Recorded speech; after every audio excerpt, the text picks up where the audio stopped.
ഒരു മാർച്ച് മാസം നീലശേട്ടൻ എനിക്ക് മെസ്സേജ് അയക്കുക, എടാ ഏപ്രിൽ എന്താ പരിപാടി? കുഴപ്പമില്ല, പറഞ്ഞോ, നമുക്ക് മീറ്റ് ചെയ്യാം. അല്ല, മീറ്റ് ചെയ്യാൻ ഒരു പടം ചെയ്യാനാണ്. പടം ചെയ്യാനാ? ഒന്നാമത് ലീഡ് റോളിന് വിളിക്കുന്നു, അതിന് ഇങ്ങനെയൊക്കെയാണോ വിളിക്കണേ?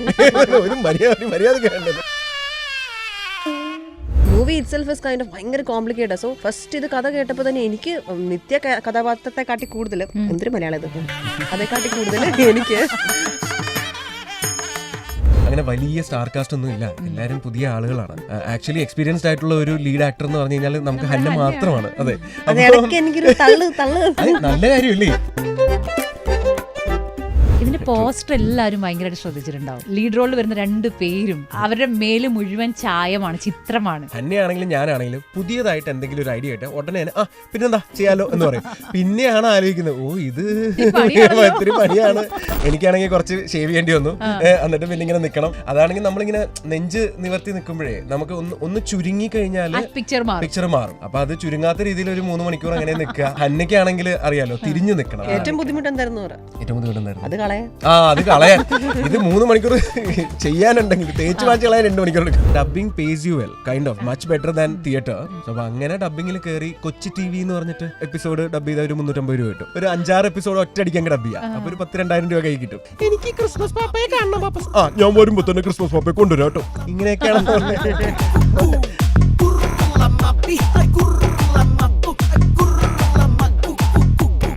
ഹായ് എവരിവൺ, ഇന്ന് ക്ലബ് FM-ൽ നമ്മൾ ഇൻ്റർവ്യൂ ചെയ്യാൻ പോകുന്നത് ഫേസസ് എന്ന സിനിമയിലെ ഏറ്റവും പ്രധാനപ്പെട്ട ഒരു ക്യാരക്ടർ ചെയ്ത RJ വിജിതയാണ്. Hi RJ Vijitha, welcome to our channel. Thank you Kalesh, thank you Hanna. Add on ചെയ്തില്ലായിരുന്നു? പ്രധാനപ്പെട്ട കഥാപാത്രം മാത്രമല്ല, അതിസുന്ദരിയായ RJ വിജിതയാണ് ഞങ്ങൾ ഇന്ന് ഇന്റർവ്യൂ ചെയ്യാൻ പോകുന്നത്. അല്ലെങ്കിലും ഞാനിവിടെ ഒരുപാട് ആളുകളെ ഇന്റർവ്യൂ ചെയ്ത സ്ഥിതിക്ക് ദൈവം ഇടയ്ക്ക് എന്നെ ഒന്ന് കനിയണ്ടേ. വിജിതയ്ക്ക് ഒരു ഇൻട്രൊഡക്ഷൻ അല്ലേ? അങ്ങനെ വിജിതയ്ക്ക് ഇൻട്രൊഡക്ഷൻ കൊടുത്ത ആളെന്ന രീതിയിൽ I am really privileged. It's my honour. ഇന്നത്തെ ഇന്റർവ്യൂവില് വളരെയധികം എൻ്റെ നല്ല സുഹൃത്തുക്കളായ 2 പേരെയാണ് ഇന്റർവ്യൂ ചെയ്യാൻ പോകുന്നത്. ഞങ്ങൾ എങ്ങനെ സുഹൃത്തുക്കളായെന്ന് ചോദിച്ചിട്ടുണ്ടെങ്കിൽ അതിന്റെ റീസൺ ആണ് ഫേസസ്. സോ ഈ സിനിമയിലെ വളരെ പ്രധാനപ്പെട്ട ലീഡ് റോളുകൾ ചെയ്ത 2 പേര്, കലേഷ്, മൈക്കിൾ. ഒരു ട്രെയിലർ മുഴുവൻ മൈക്കിൾ. ഒരിടത്ത് മാത്രമാണ് നമുക്ക് നായികയുടെ പേര് മനസ്സിലാവുന്നത്, നിത്യ. യെസ്.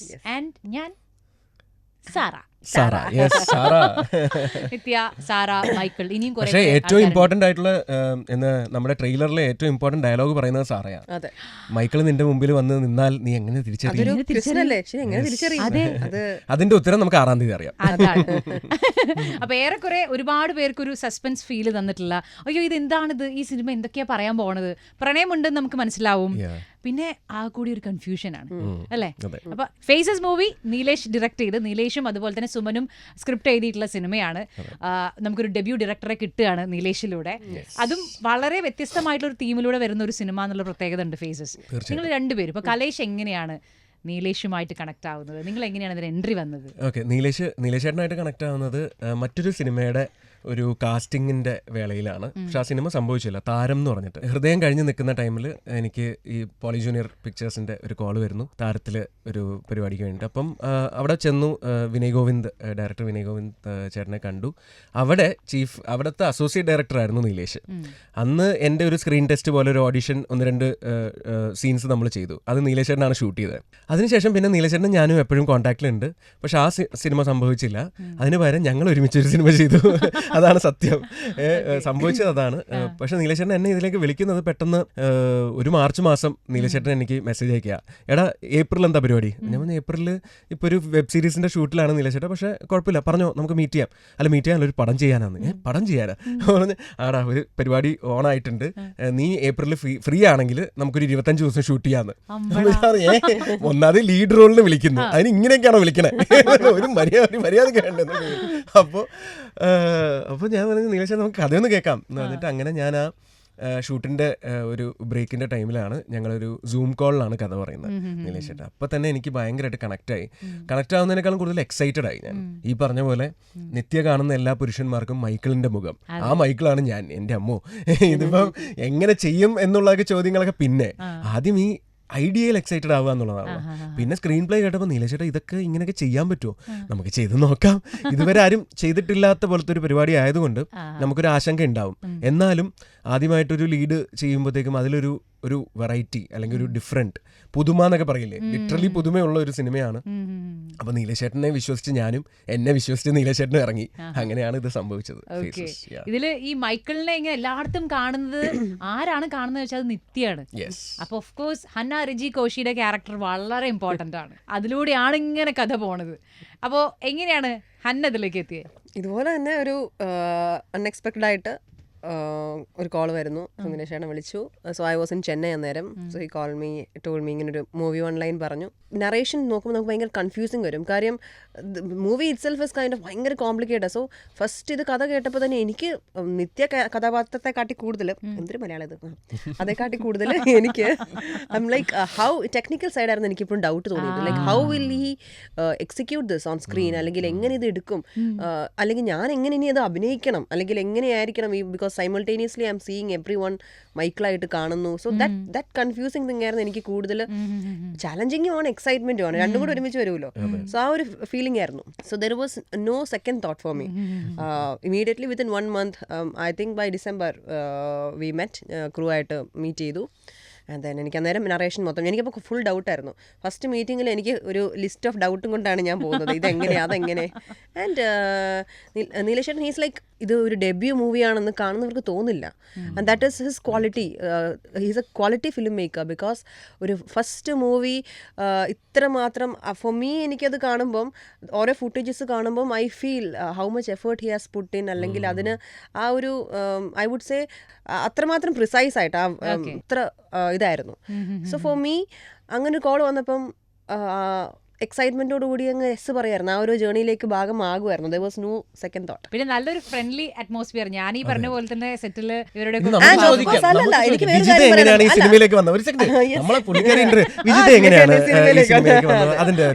ഫൈൻ ഡേ ഇതുപോലെ തന്നെ നിലേഷ് എന്നെ വിളിച്ചിട്ട് ഇതിനെ കുറിച്ച് ഇങ്ങനെ പറഞ്ഞു, ഇങ്ങനെയൊക്കെ ഒരു റോളാണ്, ഇതൊക്കെയാണ് അതിന്റെ പ്രത്യേകതകൾ എന്നൊക്കെ പറഞ്ഞു. അപ്പൊ ഞാൻ ഈ പറഞ്ഞ പോലെ നമ്മൾ സിനിമയിലേക്ക് കാലെടുത്ത് വെച്ചിരിക്കുന്ന ആളെന്നുള്ള നിലയ്ക്ക് നമുക്ക് പെട്ടെന്ന് ഇങ്ങനെ കോള് വരുമ്പോൾ അതിന്റെ ഒരു എക്സൈറ്റ്മെന്റും ഞാനിങ്ങനെ, പക്ഷെ എനിക്ക് ഓഫ്കോഴ്സ് അങ്ങനെ സിനിമയിൽ വലിയ പരിചയം ഇല്ലാത്തതുകൊണ്ട് യെസ് പറയണോ നോ പറയണോ ഒന്നും മനസ്സിലാവുന്നില്ല. ഞാൻ കുറച്ച് കൺഫ്യൂസ്ഡ് ഒക്കെ ആയിരുന്നു.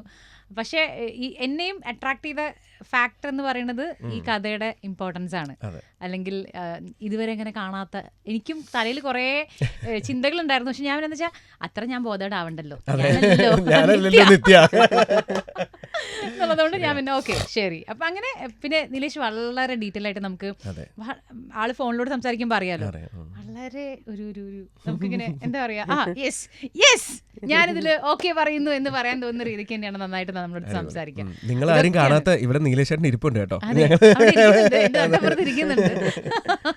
ഓ ഇങ്ങനെയൊക്കെ ഉണ്ടോ എന്ന് ചിലപ്പോൾ നിലേഷ് എപ്പോഴായിരിക്കും അറിയുന്നതായിരിക്കാം. പക്ഷെ നമുക്കൊക്കെ കിട്ടുന്ന ഒരു വൈബ് എന്താ അറിയോ, ഒരു സിനിമയെ ആഗ്രഹിക്കുന്ന നമ്മളെ പോലെയൊക്കെ തന്നെ സിനിമയിൽ കൂടുതൽ പാഷനേറ്റ് ആയിട്ടുള്ള ഒരു ഡയറക്ടറെ കാണാൻ പറ്റി എന്നുള്ളതാണ്. കാരണം നമുക്ക് ഒരുപാട് മറ്റേ ലിമിറ്റേഷൻസ് ഉണ്ടായിരുന്നു, ബഡ്ജറ്റ് വൈസ് ഉള്ള ലിമിറ്റേഷൻസും കാര്യങ്ങളൊക്കെ ഉണ്ടായിരുന്നു. പക്ഷേ സിനിമയെ ആഗ്രഹിക്കുന്ന അത്രയും ആളുകൾ ഒരുമിച്ച് ചേർന്ന് നിന്നിട്ട് ചെയ്യുമ്പോഴുള്ള ഒരു അപ്പോൾ ഉള്ളൊരു ഒത്തൊരുമ ഉണ്ട്. അത് നമുക്ക് എല്ലാ സെറ്റിലും കിട്ടില്ല അല്ലെ. കാരണം എന്ന് വെച്ചാൽ അത്രയും ബുദ്ധിമുട്ടുകളിലാണെങ്കിൽ പോലും നമ്മൾ അതിനെ വേണ്ടിയിട്ട് എടുക്കുന്ന ഒരു എഫേർട്ട്, അതിൻ്റെ ഒരു ബ്യൂട്ടി ഈ സിനിമയുടെ ത്രൂ ഔട്ട് നമുക്ക് അഭിനയിക്കുമ്പോൾ ഫീൽ ചെയ്തിട്ടുണ്ടായിരുന്നു. അതാണ് എനിക്കിതിൽ വളരെ പ്ലസ് പോയിന്റ് ആയിട്ട് തോന്നിയിട്ടുള്ള ഒരു കാര്യം. ഇതിന്റെ പോസ്റ്റർ എല്ലാവരും ഭയങ്കരമായിട്ട് ശ്രദ്ധിച്ചിട്ടുണ്ടാവും. ഇത്രയും കളർഫുൾ ആയിട്ടുള്ള ആൻഡ് ലീഡ് റോളിൽ വരുന്ന 2 പേരും അവരുടെ മേല് മുഴുവൻ ചായമാണ്, ചിത്രമാണ്. ആ ഒരു പോസ്റ്ററിലാണ് എനിക്ക് തോന്നുന്നു പലരും ഏറ്റവും ആദ്യം ഫേസസ് എന്നുള്ള സിനിമ ഒന്ന് ശ്രദ്ധയിൽ വെച്ചിട്ടുണ്ടാവുക. നിങ്ങൾ എങ്ങനെയാണ് അതിന്റെ ഒരു ഫോട്ടോ ഒക്കെ എടുത്തത്? ആക്ച്വലി അത് മാസ്റ്റർ ബ്രെയിൻ ഡയറക്ടർ, അതെ ഡയറക്ടറും നമ്മുടെ ചീഫ് അസോസിയേറ്റ് നൗഫൽക്കയും, നീലേഷേട്ടൻ, നൗഫൽക്ക, പിന്നെ അതിൻ്റെ ആർട്ടിസ്റ്റ് അനന്തു എന്ന് പറഞ്ഞിട്ട് പുള്ളി ഇൻസ്റ്റയിൽ ഞാൻ വരയൻ എന്ന് പറഞ്ഞിട്ട് പുള്ളിയുടെ ഇതുപോലെ കുറേ ബോഡി പെയിൻറ്റിങ് പല ഇൻട്രസ്റ്റിംഗ് ആയിട്ടുള്ള കാര്യങ്ങൾ പെയിൻറ്റിങ്സ് പുള്ളി ചെയ്യാറുണ്ട്. അപ്പോൾ ഈ അനന്തുവിനെയാണ് ഇവർ കണ്ടെത്തി ഇങ്ങനെ ബോഡി ആർട്ട് വെച്ചിട്ടൊരു പരിപാടി. കാരണം മൈക്കിൾ ഇതിനകത്തൊരു ആർട്ടിസ്റ്റാണ്, അതെ. പെയിൻറ്റിങ് ആർട്ടിസ്റ്റ് അറിയാമല്ലോ. അപ്പം അത് വെച്ചിട്ടാണ് നമുക്ക് ബോഡി പെയിൻറ്റിങ് ഒരു പരിപാടി പിടിച്ചാലോ എന്ന് പറഞ്ഞ് നമ്മൾ ഉടനെ തന്നെ ഇപ്പം ഹന്നയാണെങ്കിലും ഞാനാണെങ്കിലും പുതിയതായിട്ട് എന്തെങ്കിലും ഒരു ഐഡിയ ആയിട്ട് ഉടനെ തന്നെ പിന്നെന്താ ചെയ്യാലോ എന്ന് പറയും. പിന്നെയാണ് ആലോചിക്കുന്നത്, ഇത് ഒത്തിരി പണിയാണ്, കുറച്ച് എനിക്കാണെങ്കിൽ കുറച്ച് ഷേവ് ചെയ്യേണ്ടി വന്നു, എന്നിട്ട് പിന്നെ ഇങ്ങനെ നിൽക്കണം. അതാണെങ്കിൽ നമ്മളിങ്ങനെ നെഞ്ച് നിവർത്തി നിൽക്കുമ്പോഴേ നമുക്ക് ഒന്ന് ചുരുങ്ങി കഴിഞ്ഞാൽ പിക്ചർ മാറും, അത് ലൈൻ വരും. അപ്പൊ അത് ചുരുങ്ങാത്ത രീതിയിൽ ഒരു 3 മണിക്കൂർ അങ്ങനെ നിൽക്കുക. ഹന്നയ്ക്കാണെങ്കിൽ അറിയാലോ തിരിഞ്ഞു നിൽക്കണം. അപ്പോൾ ഒബ്വിയസ്ലി അതും ബുദ്ധിമുട്ടാണ്. ഏറ്റവും ബുദ്ധിമുട്ട് എന്തായിരുന്നു? ഏറ്റവും ബുദ്ധിമുട്ടുണ്ടായിരുന്നു അത് കളയാൻ. അത് കളയാൻ. ഇത് 3 മണിക്കൂർ ചെയ്യാനുണ്ടെങ്കിൽ തേച്ച് മാറ്റി കളയാൻ 2 മണിക്കൂർ എടുക്കും. അങ്ങനത്തെ അവസ്ഥയാണ്. പക്ഷേ അതിന്റെ റിസൾട്ട് വന്നപ്പോൾ ഭയങ്കര. ഇപ്പോഴാണെങ്കിൽ നമ്മൾ ഇപ്പോൾ തിയേറ്ററിന്റെ ഒക്കെ സൈഡിലൊക്കെ ഇതിന്റെ പോസ്റ്റർ ഇരിക്കുമ്പോൾ എപ്പോഴും നമ്മുടെ ശ്രദ്ധ അതിലേക്ക് പോകും. അത്ര വളരെ ബ്യൂട്ടിഫുൾ ആയിട്ടുള്ള ഒരു പോസ്റ്റർ. ഐ തിങ്ക് എനിക്ക് തോന്നുന്നു ഞാൻ ചെയ്ത മൂവീസിൽ ഒരു പോസ്റ്ററിന് വേണ്ടി ഇത്ര എഫേർട്ട് എടുത്തിരിക്കുന്നത് ഇത് മാത്രം. ബാക്കി എല്ലാവരും ഫോട്ടോ എടുത്തു, ലൈക്ക് എഡിറ്റ് ചെയ്യുന്നു, ഫോട്ടോഗ്രാഫി സ്കിൽസ് ആണ്. ഇത് കുറച്ചും കൂടെ നല്ല എഫേർട്ട് എടുത്തിട്ട് ലൈക്ക് ഒരു കാണുമ്പോൾ ഒരു വെറൈറ്റി ഫീൽ ചെയ്യണം, ഒരു പുതുമ ഫീൽ ചെയ്യണം എന്നുള്ളപ്പം ഈ കോൺസെപ്റ്റിലുള്ള ആ ഒരു ന്യൂനെസ്, ഫ്രഷ്നെസ് പോസ്റ്ററിലും കൊണ്ടുവരണം എന്ന് ആഗ്രഹിച്ചത് കൊണ്ടാണ് നമ്മളെല്ലാവരും പിന്നെ അതിനു വേണ്ടി നിന്നു. അതും കൂടി ഉണ്ട്. അപ്പം ഈ പറയുന്ന പോലെ ലാലേട്ടനാണ് ഫസ്റ്റ് ലുക്ക് റിലീസ് ചെയ്തത് നമ്മുടെ. അപ്പം ലാലേട്ടൻ തന്നെ അത് കാണുമ്പോഴാണല്ലോ നമുക്ക് ഇത് കൊള്ളാലോ പരിപാടി എന്നുള്ള രീതിയിലാണ്. അപ്പം കണ്ടവർക്കെല്ലാം തന്നെ അതിലൊരു കൗതുകം തോന്നുന്ന രീതിയിൽ ഫേസസിന്റെ ഒരു വാതില് നമുക്ക് തുറന്നു കിട്ടിയത് ആ ഫസ്റ്റ് ലുക്കിലൂടെയാണ്. തീർച്ചയായിട്ടും ഇതിലിപ്പോ നേരത്തെ ട്രെയിലർ കണ്ടവരാണെങ്കിലും ഒക്കെ എല്ലാവരെയും മനസ്സിലൊന്നും ഉടക്കിയില്ല. എനിക്ക് ഇഷ്ടംപോലെ കമന്റുകളൊക്കെ വന്നിട്ടുണ്ട്. ഈ ഒരു ഇത്തരം സിറ്റുവേഷനിലൂടെ കടന്നു പോകുന്ന ആൾക്കാരുണ്ട്. ഒരു വലിയൊരു ട്രാജഡിയോ അല്ലെങ്കിൽ വലിയൊരു ഇൻസിഡന്റ് നമ്മുടെ ലൈഫിൽ ഉണ്ടായാൽ അതിന്റെ ഭാഗമായിട്ട് ഒരുപാട് ഇഷ്യൂസിലൂടെ കടന്നു പോകുന്ന, ട്രോമയിലൂടെ കടന്നു പോകുന്ന ആൾക്കാരുണ്ട് എന്നൊക്കെ പറഞ്ഞ കുറെ കമന്റുകളുണ്ട്. അതിൽ ഏറ്റവും എല്ലാവരുടെയും ശ്രദ്ധ നോക്കുമ്പോൾ ഇഷ്ടംപോലെ മൈക്കിള്, എല്ലായിടത്തും നീറ്റ് കാണുന്ന ഒക്കെ മൈക്കിളാണ്. ഇത് തന്നെയാണ് ഇതിന്റെ മെയിൻ ആയിട്ടുള്ള ഒരു പോയിന്റ്. അപ്പൊ അതെന്തുകൊണ്ടായിരിക്കും ട്രെയിലറിൽ റിവീൽ ചെയ്യാൻ കാരണം? ഞാൻ ഞെട്ടിപ്പോയി ശരിക്കും പറഞ്ഞിട്ടുണ്ടെങ്കിൽ. ഇത് റിവീൽ ചെയ്തോ, ഇതെന്താണ് നിലേഷ് റിവീൽ ചെയ്തെന്ന് വിചാരിച്ചു. അത് ഇപ്പൊ നീലേഷേട്ടനും ഞാനും ഒക്കെ ഈ ട്രെയിലർ എങ്ങനെ പിടിക്കണമെന്ന് നൗഫൽ കെയും ഒക്കെ സംസാരിക്കുമ്പോഴേ, ഇപ്പൊ എഡിറ്ററായ മനു ഷാജു പുള്ളിയും ആയിട്ടൊക്കെ സംസാരിക്കുന്ന സമയത്ത് നമുക്ക് വൺ ലൈൻ അങ്ങ് പറയാം. കാരണം അത് മാത്രമല്ല ഈ സിനിമയുടെ മെയിൻ, കുറേ അതിനകത്തുള്ള സസ്പെൻസ് ഉണ്ട്. ഇതൊരു മിസ്റ്ററിയാണ്.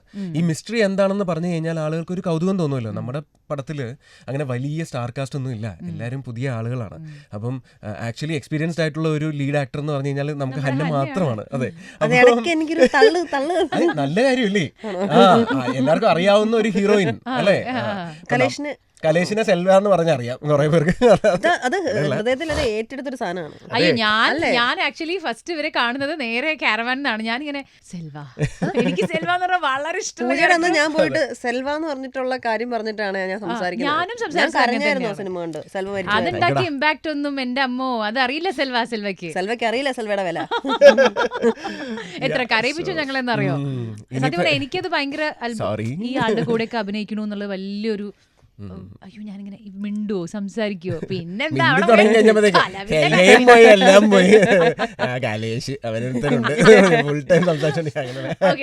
പറഞ്ഞത് ട്രെയിലറിന്റെ കാര്യത്തിലായിരുന്നു. അപ്പൊ ട്രെയിലറിൽ നമുക്ക് എന്തായാലും വൺ ലൈൻ അങ്ങ് പറയാം. കാരണം ആളുകൾക്ക് സിനിമ കാണാൻ വരാൻ ഒരു കൗതുകം തോന്നണം, അതിന് ഈ വൺ ലൈൻ തന്നെയേ പറ്റുള്ളൂ. അപ്പൊ വൺ ലൈൻ പറയാം. കാണുന്ന എല്ലാവർക്കും PTSD എന്ന് പറയുന്ന ആ ഒരു പോസ്റ്റ് ട്രോമാറ്റിക് സ്ട്രെസ് ഡിസോർഡർ ഉണ്ട് നിത്യയ്ക്ക്. നിത്യ കാണുന്ന പുരുഷന്മാർക്കൊക്കെ മൈക്കിളിന്റെ മുഖം ഇതെങ്ങനെ നിത്യ സോൾവ് ചെയ്യും, അതിന്റെ മിസ്റ്ററി എന്താണ്, അതിന്റെ പിന്നിലുള്ള സസ്പെൻസ് എന്താണ്, അതൊക്കെയാണ് ആക്ച്വലി സിനിമ. അപ്പം ഈ സ്ക്രീൻ പ്ലേയിൽ അത്രയും വിശ്വാസം ഉള്ളത് കൊണ്ടാണ് ഈ വൺ ലൈൻ നമ്മൾ ട്രെയിലറിൽ പറഞ്ഞിരിക്കുന്നത്. അപ്പോൾ അത് പിന്നെ മാത്രമല്ല ഇതൊരു ഓഡിയോ വിഷ്വൽ എക്സ്പീരിയൻസ് ആണ്. ഗോപി സുന്ദർ മ്യൂസിക്കലാണ്, മനസ്സിലായില്ലേ. അപ്പം കഴിഞ്ഞ ദിവസം പാട്ട് ഇറങ്ങിയല്ലോ. അപ്പം രണ്ടാമത്തെ ഒരു സോങ്ങും കൂടിയുണ്ട്. അതും നല്ല സോങ്ങാണ്, പക്ഷെ അതിപ്പോൾ ഇറക്കാൻ പറ്റില്ല. അത് കുറച്ച് കഥയിലെ കുറച്ച് ഭാഗങ്ങൾ കാണിക്കുന്ന പോലത്തെ സോങ്ങാണ്. പക്ഷേ ബാക്ക്ഗ്രൗണ്ട് സ്കോർ പൊളിച്ചിട്ടുണ്ട് ബ്രോ.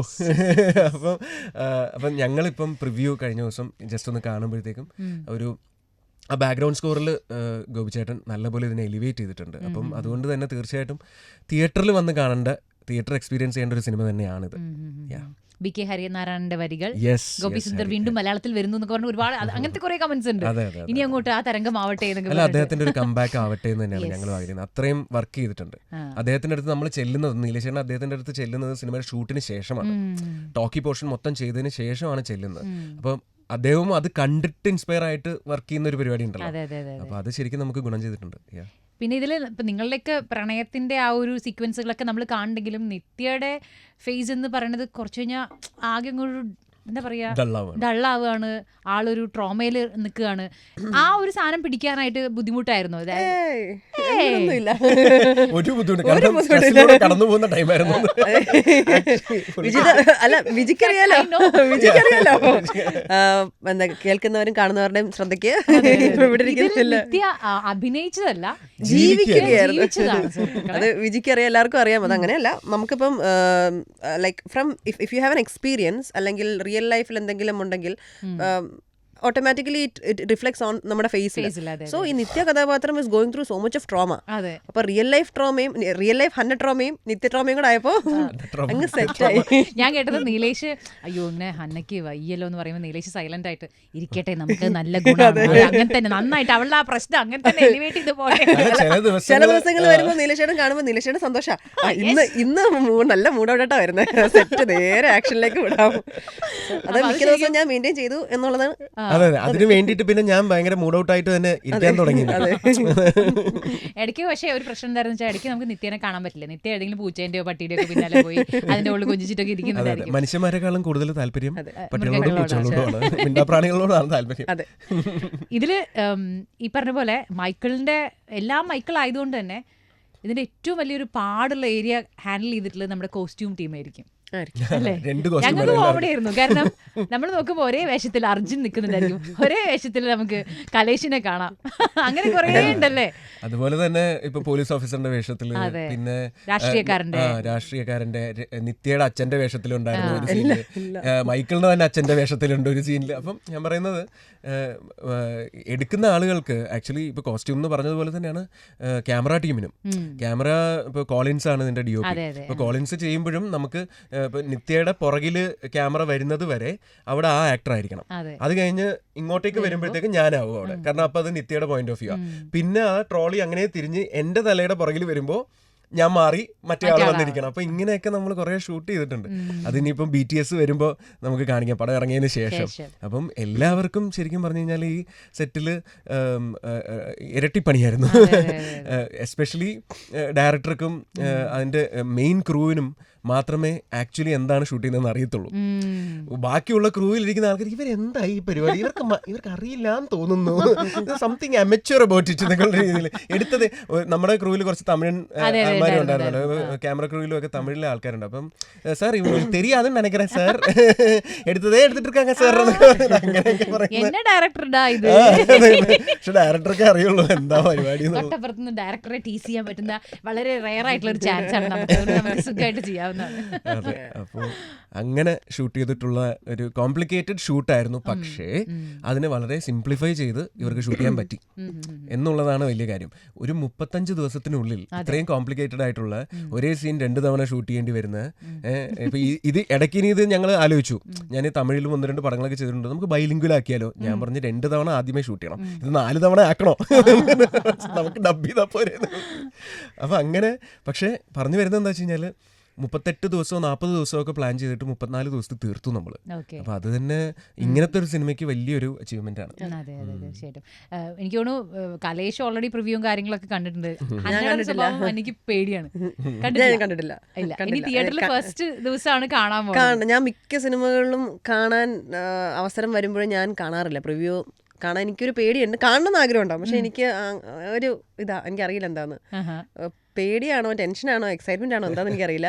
എനിക്ക് എന്നെ തന്നെ കാണുമ്പോൾ ഭയങ്കര ക്രിഞ്ചാണ്. അപ്പോൾ ഞാൻ ആക്ച്വലി ചെയ്ത പടങ്ങളൊക്കെ ഒറ്റ തവണയെ കണ്ടിട്ടുള്ളൂ, അത് പിന്നെ കാണാൻ നിന്നിട്ടില്ല. എക്സെപ്റ്റ് പ്രൊമോഷൻ പോകുമ്പോൾ നമ്മളിങ്ങനെ കാണുന്നതല്ലാതെ apart from that I have only watched once. അപ്പം അത് എൻ്റെ ഒരു ക്യാരക്ടർ ആയിരിക്കാം, അതുകൊണ്ടായിരിക്കണം. ബട്ട് ട്രെയിലർ കണ്ടു, ഐ എം ഹാപ്പി. ഇന്നലെ സോങ് കണ്ടു. ഇന്നലെ ഞാൻ ആദ്യമായിട്ട് സോങ് കാണുന്നത്. എൻ്റെ അടുത്ത് ഇടയ്ക്ക് പ്രൊമോഷന്റെ ഇടയിൽ എടാ നമ്മുടെ സോങ് എങ്ങനെ വന്നിട്ടുണ്ട്, ഞാൻ നീ സോങ് കണ്ടിട്ടില്ലേ, എനിക്ക് കാണാൻ കേട്ടിട്ടില്ലേ, ഞാൻ കേട്ടിട്ട് എടാ നീ ആ സോങ് ഒന്ന് പാടിക്കുന്നത്. ഞാൻ പറഞ്ഞു ഞാൻ എന്നിട്ട് അതിന്റെ ഒരു ജസ്റ്റ് ഇങ്ങനെ ഓക്കെ കുഴപ്പമില്ല, അയ്യോ ചായങ്ങൾ, അയ്യോ ചായങ്ങൾ കനവുകൾ എഴുതിയ നേരം നീ വന്നൻ മിഴികളിലൊരു തിരി പോലെ മനമാകെ മായ പോലെ നീ പറയാതെ ചേർന്നു പോകെ ഗതിവേഗമോടെ പാതകൾ ഒരുപോലെ തേടിടാമേ ഒരു പാതി നീ മൊഴിയേ മറുപാതി ഞാൻ വരയേ ഉയരാകെ നിന്നിറമേ ഉടലാകെ നിന്മണമേ ചായങ്ങൾ ഈ സീക്വൻസ് കണ്ടിട്ടാണ് തോന്നുന്നു. അങ്ങനെയാണോ ഡയറക്ടർ സാർ ഹരിനാരായണൻ എഴുതിയത്? ഇതിനകത്ത് അല്ലേ? അല്ലേ? അല്ല അല്ല, തിരിച്ചാണോ? ഓ വാവ്. അല്ല, പക്ഷെ ഇത് ശരിക്കും പറഞ്ഞ കഥ പറയുന്ന പോലെ കഥ പറയുന്ന പോലെ നമുക്ക് ശരിക്കും ആ ഒരു പാട്ടിനെ പറ്റി പറയുന്നാന്ന് തോന്നും. അപ്പൊ ആദ്യം എഴുതിയിട്ടാണ് നമ്മൾ ഇത് കോർത്തിണക്കിയത് അല്ലേ? ഓ നൈസ്. അപ്പൊ ഞാൻ ആലോചിക്കാം നമ്മുടെ ഡയറക്ടർ എത്ര ബ്രില്യന്റ് ആയിട്ട് ഇതിനെ പറ്റി പറഞ്ഞു കൊടുത്തിട്ടുണ്ടായിരിക്കും. കാരണം അത്രയും ലിറിസിസ്റ്റിന് അത്രയും ഭംഗിയായിട്ട് എഴുതണം എന്നുണ്ടെങ്കിൽ ബ്യൂട്ടിഫുൾ ട്രാക്കാണ്. ഇതുവരെ കണ്ടിട്ടില്ല. ഇങ്ങനെയൊന്നുമല്ല, നിങ്ങൾ ഫസ്റ്റ് ടൈം പാടുന്നല്ലേ? ആദ്യമായിട്ടാണ് ഞാൻ ലിറിക്സ് കാണുന്ന പോലെ എനിക്ക് കലേഷ് കുറെ കാലമായിട്ട് വോയിസ് ആർട്ടിസ്റ്റ് ആയിട്ടുണ്ട് അല്ലെ? അല്ലെങ്കിൽ ശബ്ദത്തിന്റെ ലോകത്തുണ്ട്. കാരണം dubbing pace you well, kind of much better than theatre. So അപ്പൊ അങ്ങനെ ഡബിങ്ങിൽ കയറി കൊച്ചി ടി വി എന്ന് പറഞ്ഞിട്ട് നമ്മുടെ കൊച്ചി ടി വിയിലെ കാർട്ടൂണുകൾക്ക് ഡബ് ചെയ്ത് തുടങ്ങി. അങ്ങനെ ഒരു എപ്പിസോഡ് ഡബ് ചെയ്ത ഒരു 350 രൂപ കിട്ടും. അപ്പൊ ഒരു 5-6 എപ്പിസോഡ് ഒറ്റയടിക്കാൻ ഡബ് ചെയ്യാം. അപ്പൊ ഒരു 10,000-2000 രൂപ കൈ കിട്ടും. കൊച്ചി ടിവിയിലെ ആ ക്യാരക്ടർ ഏതാ? കൊച്ചി ടിവിയിലെ സ്മർഫ് എന്ന് പറഞ്ഞിട്ട്. എന്റെ സ്മർഫിന്റെ ഒരു 2 ഡയലോഗ് പറഞ്ഞേ. 2 സ്മർഫ്സ് ഉണ്ട്. ഒന്ന് ഭയങ്കര ബേബി സ്മർഫും പിന്നെ ഒരു പാപ്പ സ്മർഫും. ഇത് രണ്ടും നമ്മൾ ഒറ്റ ടേക്കിൽ തന്നെ പോകും. അപ്പം പാപ്പ സ്മർഫ് എങ്ങോട്ടാ പോകുന്ന പാപ്പ സ്മർഫ് എന്ന് ചോദിക്കുമ്പോൾ, ഓ പാപ്പ സ്മർഫ് ഇന്ന് പോയിട്ട് മോൾക്ക് എന്താണ് വേണ്ടത്? പാപ്പ സ്മർഫ് എനിക്ക് ക്രിസ്മസ് പാപ്പയെ കാണണം പാപ്പ. ഞാൻ വരുമ്പോൾ തന്നെ ക്രിസ്മസ് പാപ്പയെ കൊണ്ടുവരാം കേട്ടോ. ഇങ്ങനെയൊക്കെയാണ്. അപ്പൊ അത് പ്രത്യേകിച്ച് സ്ക്രിപ്റ്റ് ഒന്നും ഉണ്ടാവില്ല, നമ്മൾ വെറുതെ പറയാം. പക്ഷേ ഈ പാപ്പ സ്മർഫ് ഭയങ്കര ഹിറ്റായിട്ട് പിള്ളേർക്കൊക്കെ പാപ്പ സ്മർഫിനെ കാണണം കേൾക്കണം എന്ന് പറഞ്ഞിട്ട് ഈ സൂര്യ ടി വിന്ന് എന്നെ വിളിച്ച് ഞാൻ അവരുടെ ഈ സൺ ടി വിയുടെ ഇതുണ്ടല്ലോ അവിടെ ടോക്ക് വിത്ത് പാപ്പ സ്മർഫ് എന്ന് പറഞ്ഞ് ഞാൻ പോയി ഇരുന്ന്, ഈ പിള്ളേർ ആരും എന്നെ കണ്ടിട്ടില്ല, ഞാൻ പോയി ഇരുന്ന് പാപ്പ സ്മർഫ് മുഖം മറിച്ച് എന്ന് വെച്ചാൽ അവർക്ക് നമ്മളെ കേൾക്കാൻ മാത്രമേ പറ്റുള്ളൂ. ഒരു ചിൽഡ്രൻസ് ഡേ പോലത്തെ ഒരു പരിപാടി, കുറെ പിള്ളേരിയ്ക്കുന്നു, എന്നിട്ട് സംസാരിക്കുന്നു, പാപ്പ സ്മർഫ് അവരോട് ഉത്തരങ്ങൾ പറയുന്നു. ഇങ്ങനെയൊക്കെയായിരുന്നു. അങ്ങനെ സിനിമയ്ക്ക് മുന്നേ ഉള്ള ഒരു കാലഘട്ടം അല്ലേ? അങ്ങനെയാണ് ശബ്ദത്തിലേക്ക് വന്നത്. അങ്ങനെയാണ് വോയിസ് ആർട്ടിസ്റ്റ് ആയത്, ആക്ടർ ആവാൻ വേണ്ടിയിട്ട് തന്നെയാണ്.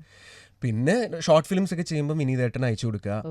വിനീതേട്ടൻ അങ്ങനെ കുറച്ച് ഡയറക്ടേഴ്സിന് നമുക്ക് നമ്പർ കിട്ടിയപ്പോൾ അവർക്കൊക്കെ അയച്ചു കൊടുക്കാൻ തുടങ്ങി. അങ്ങനെയാണ് വിനീത് ശ്രീനിവാസൻ അവസാനം തുറന്നത്. യെസ്. നമുക്ക് ചോദിക്കണ്ടേ, വിജിതയ്ക്ക് എപ്പോഴാണ് ആക്ടർ ആവുന്നത് എന്ന് പറഞ്ഞേ? അതിന്റെ ആവശ്യമൊന്നുമില്ല. എന്ന് തൊട്ടാണ് ആക്ടിങ് വന്നത്? മനസ്സിലായി. എന്താ ഞാൻ പറയാ, അങ്ങനെയല്ല, എനിക്കിങ്ങനെ ഓപ്പർച്യൂണിറ്റീസ് വരുമായിരുന്നു, ഒരുപാട് വരുമായിരുന്നു. പക്ഷെ ഞാൻ ആക്ച്വലി എനിക്ക് ഒരു പേടിയായിരുന്നു സിനിമ.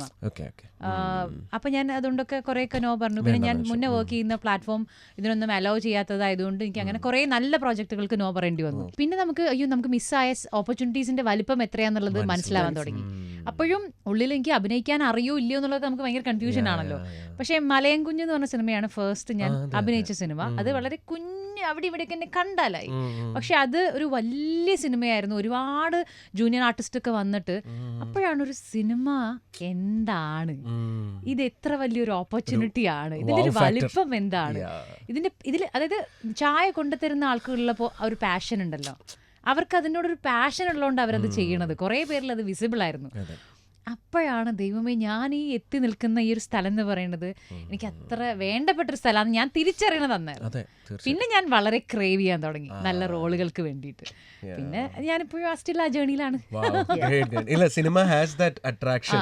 നമ്മൾ ഒന്ന് അതിനെ ഇഷ്ടപ്പെട്ട് കഴിഞ്ഞു കഴിഞ്ഞാൽ, എസ്പെഷ്യലി ഒരു സെറ്റിലൊക്കെ പോകുമ്പോഴത്തേക്കും നമുക്കറിയാം, ഇപ്പൊ പറഞ്ഞ പോലെ ചായ അടിക്കുന്ന ആൾ മുതൽ ലൈറ്റ് മാൻ മുതൽ എല്ലാവർക്കും കൂടുതലും ആളുകൾക്ക് അഭിനയിക്കാനുള്ള മോഹം കൊണ്ട് വന്നവരായിരിക്കും. ഇപ്പോഴും ഞാൻ ഓർക്കുന്നുണ്ട്, അതായത് അതായത് ഇപ്പം ചെന്നൈയിലാണ് ഞാൻ കൂടുതലും താമസിക്കുന്നത്. അപ്പം ചെന്നൈയിൽ ആ സാലിഗ്രാമം എന്ന് പറയുന്ന ആ സ്ഥലത്ത് കോടമ്പാക്കം സാലിഗ്രാമം ഏരിയയിൽ ഹോട്ടലിൽ വർക്ക് ചെയ്യുന്ന ജീവനക്കാരുണ്ടല്ലോ, അവരിൽ പലർക്കും നമ്മൾ ചുമ്മാ സംസാരിക്കുമ്പോൾ പോലും അവരിൽ പലരും പറയാറുണ്ട്, സാർ ഞാൻ 20 വർഷം മുന്നാടി ഇങ്ങ നടിക്കറത്തുക്കാக വന്നേ സാർ. ആ ടൈമിൽ ഫ്രീ ഫുഡും താമസിക്കാനൊരു ഇടവും, അതാണ് ഹോട്ടല്. അങ്ങനെ ഹോട്ടലിൽ കയറി പറ്റി 20 കൊല്ലമായിട്ട് അവിടെ തന്നെ നിൽക്കേണ്ടി വന്ന കുറെ ആളുകളുണ്ട്, നമുക്കിപ്പോഴും അറിയാം. അപ്പൊ അതുകൊണ്ട് ഒരു വലിയ ഭാഗ്യവും അനുഗ്രഹവുമാണ് സിനിമയിൽ വർക്ക് ചെയ്യാൻ പറ്റുന്നത് പോലും. അപ്പൊ അതുകൊണ്ട് നമുക്ക് അതിനുള്ള കഴിവും കൂടി ഉണ്ടെങ്കിൽ, അതിനുള്ള ദൈവാധീനവും കൂടി ബ്ലെസ്സിങ്ങും ഒക്കെ ഉണ്ടെങ്കിൽ പിന്നെ അതിൽ കയറി അങ്ങനെ പിടിക്കാം. ഫേസസ് എന്നുള്ളൊരു പേരിലേക്ക് എത്താൻ തന്നെ എനിക്ക് തോന്നുന്നു ഈ ഒരു സിനിമയുടെ ഒരു തീം വെച്ച് നോക്കുമ്പോൾ ഒരു പേര് ഫിക്സ് ചെയ്യാൻ കുറച്ചധികം പാടുപെട്ടിട്ടുണ്ടോ? അതെ അതെ അതെ. ആക്ച്വലി നീലേഷേട്ടൻ ഇതിന്റെ സ്ക്രിപ്റ്റ് ആയിട്ട് പറയുമ്പോഴൊക്കെ നമുക്ക് വേറൊരു 1-2 പേരുകളൊക്കെ ആലോചിച്ചിരുന്നു. അപ്പോഴൊക്കെ ആ പേരുകളും കൊള്ളാം, പക്ഷെ വേറെ എന്തെങ്കിലും ആലോചിക്കാമല്ലോ എന്ന രീതിയിലായിരുന്നു നീലേഷേട്ടനും പറഞ്ഞുകൊണ്ടിരുന്നത്. അപ്പം സുമൻ എന്ന് പറഞ്ഞ നീലേഷേട്ടൻ്റെ കോറൈറ്ററും ഒക്കെ ഇങ്ങനെ ഓരോ പേരുകളൊക്കെ നീലേഷേട്ടൻ്റെ അടുത്ത് പറയും. ഇടയ്ക്ക് ഷൂട്ടിൻ്റെ ഇടയിൽ ഇങ്ങനൊരു പേര് നമ്മൾ ആലോചിക്കുന്നുണ്ട് കേട്ടോ എന്നൊക്കെ പറഞ്ഞ് നീലേഷേട്ടൻ വന്ന് പറയും. അപ്പോഴും ഒന്നും നമുക്ക് കേട്ട ഉടനെ ഇത് മതി എന്ന രീതിയിൽ തോന്നിയിട്ടില്ല. ഇതിന്റെ പോസ്റ്റ് പ്രൊഡക്ഷനൊക്കെ ഏകദേശം കഴിയാറാകുന്ന ഒരു ടൈമിൽ നമ്മൾ ഫസ്റ്റ് ലുക്ക് ഇനിയെങ്കിലും ഒന്ന് വിടണ്ടേ എന്നൊക്കെ പറഞ്ഞ് നമ്മൾ ഫസ്റ്റ് ലുക്കിന്റെ ഒക്കെ ഒരു ടോക്ക് തുടങ്ങുമ്പോഴാണ് നമ്മൾ പേര് തീരുമാനിച്ചിട്ടില്ല. അപ്പം അങ്ങനെയൊക്കെ ഞങ്ങൾ പല പേരുകൾ അങ്ങോട്ടും ഇങ്ങോട്ടും വാട്സാപ്പിൽ ചെയ്തിട്ടാണ് പെട്ടെന്ന് ഇങ്ങനെ ദി ഫേസ് അങ്ങനെ കിട്ടാലോ. കാരണം ഒരു ഫേസ് ആണല്ലോ കാണുന്നത്, അല്ലെങ്കിൽ പല ഫേസസിലും ഒരു ഫേസ് ആണല്ലോ. അപ്പോൾ ഫേസസ് കൊള്ളാലോ അല്ലേ എന്ന് പറഞ്ഞിട്ട് ഞാനും അങ്ങോട്ട് നീലേശ്വരൻ ഫേസസ് നല്ലതാ, ഫേസസ് അങ്ങനെ പിന്നെ പുള്ളിക്കാരൻ അതിങ്ങനെ എഴുതി ഒരു പരിപാടി എന്ന് വെച്ചാൽ ഞാൻ പറഞ്ഞു നീലശ്ശേരി ഇത് കൊള്ളാം, ഒരു പെയിന്റിങ് ബ്രഷ് പോലെ. പിന്നെ ഞങ്ങൾ ഈ പോസ്റ്റർ കണ്ടു കഴിഞ്ഞാൽ ആ ഫേസസ് എന്ന് എഴുതിയിരിക്കുന്നതിൽ തന്നെ കുറച്ച് സസ്പെൻസ് ഉണ്ട്, അതിൽ തന്നെ കുറച്ച് ഡീറ്റെയിലിങ്സ് ഉണ്ട്. അപ്പോൾ അങ്ങനെയാണ് നമ്മൾ ഇതിലേക്ക് എത്തിയത്. ഫേസസ് എന്ന് പറഞ്ഞു കഴിഞ്ഞപ്പോൾ എല്ലാവർക്കും അത് ഇഷ്ടപ്പെട്ടു. നോക്കിയപ്പോൾ അങ്ങനെ ഒരു പടം വന്നിട്ടുമില്ല. ഫേസസ് പേരും വരാൻ പാടില്ലല്ലോ. അപ്പം വേറെ ഫേസ് എന്ന് പറഞ്ഞിട്ട് വേറെ സംഭവങ്ങളുണ്ട്, പക്ഷെ ഫേസസ് എന്ന് നമ്മൾ മാത്രം സ്വന്തമായി. അപ്പോൾ ഫേസസ് കാണാൻ വരുന്ന ആൾക്കാരുടെ അടുത്ത് എന്തായിരിക്കും പറയേണ്ടവ ഇതിനെ കുറിച്ചിട്ട്? കാണുക, മമ്മൂട്ടിയൊക്കെ പറഞ്ഞ പോലെ ഒന്ന് ടിക്കറ്റ് എടുത്ത് നോക്കൂ എന്ന് പറയുന്ന പോലെ. ഇതില് എന്താ പറയാ, it's an entertainer. Like Vijay പറഞ്ഞ പോലെ ഒത്തിരി പേരുടെ എഫേർട്ട് അല്ലേ. സോ ഞങ്ങളെല്ലാവരും കൂടെ ഒത്തിരി എഫേർട്ട് എടുത്ത് ഒത്തിരി ഇതിൻ്റെ സ്ട്രഗിൾസ് ഉണ്ട് ബിഹൈൻഡ് ദ ഈ ഒരു സിനിമ ഇവിടെ ഇറക്കാൻ. March 6th ഇപ്പം we are telling it so proudly. പക്ഷേ ഡയറക്ടറിനറിയാം, ദ ക്രൂവിനറിയാം, എവ്രി വൺ നോസ് അതിൻ്റെ ബിഹൈൻഡ് ദ ഹാർഡ്ഷിപ്പ് ഉണ്ടായിരുന്ന എന്തോരുവാന്നുള്ളത്. എന്താ പറയാ, 6th എല്ലാവരും ഒന്ന് പോയി കാണുക. കാണാൻ മാത്രമുണ്ട് പടത്തിൽ, അത്രയും മാത്രം പറയാം. അതായത് തീർച്ചയായിട്ടും ഇതൊരു തിയേറ്റർ വാച്ച് ആണ്. നിങ്ങൾ ട്രെയിലർ കണ്ടിട്ടുണ്ടെങ്കിൽ നിങ്ങൾക്ക് എന്തെങ്കിലും ഒരു ക്യൂരിയോസിറ്റി അതിൽ തോന്നിയിട്ടുണ്ടെങ്കിൽ ആ ക്യൂരിയോസിറ്റിയും ആ ഒരു എക്സ്പെക്റ്റേഷനും ഫുൾഫിൽ ചെയ്യുന്ന പോലത്തെ ഒരു സിനിമയായിരിക്കും. ആ ഒരു കോൺഫിഡൻസ് നമുക്കുണ്ട്. അത് തിയേറ്ററിൽ കാണണം, എന്നാൽ മാത്രമേ അത്രയും നല്ലൊരു എക്സ്പീരിയൻസ് നിങ്ങൾക്ക് കിട്ടുള്ളൂ. ഇതങ്ങനെ ഒരു ഫോണിലൂടെ കണ്ടു കഴിഞ്ഞാലൊന്നും ആ ഒരു ഫീല് കിട്ടണം എന്നില്ല. മേ ബി അത് രണ്ടാമത് വേണമെങ്കിൽ പിന്നീട് OTT ഇറങ്ങുമ്പോൾ കണ്ടോ. പക്ഷേ നിങ്ങൾ തിയേറ്ററിൽ വന്ന് കാണുക. ഇതൊരു ഓഡിയോ വിഷ്വൽ എക്സ്പീരിയൻസ് ആണ്. അതുകൊണ്ട് please come to theatres and watch faces. വളരെ കളർഫുൾ ആയിട്ടുള്ള, വളരെ ഓഡിയോ സപ്പോർട്ടൊക്കെ ഉള്ള, തിയേറ്ററിൽ തന്നെ കണ്ട് നമുക്ക് എൻജോയ് ചെയ്യാൻ പറ്റുന്ന ഒരു സിനിമയാണ്. കുറേ ഫേസസിലൂടെ നമ്മൾ കുറച്ച് കൺഫ്യൂസ്ഡ് ആവുമെന്ന് എനിക്ക് തോന്നുന്നു. അതായത് കാണുമ്പോൾ നമുക്ക്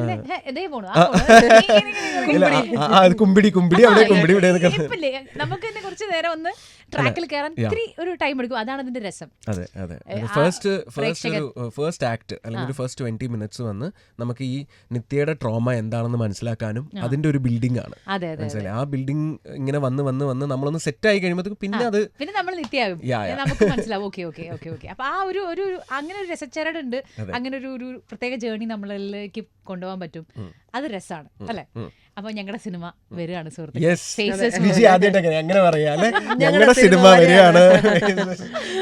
അപ്പൊ ഫേസസ് മൂവി വരുന്നു, എല്ലാവരും കാണണം, സപ്പോർട്ട് ചെയ്യണം.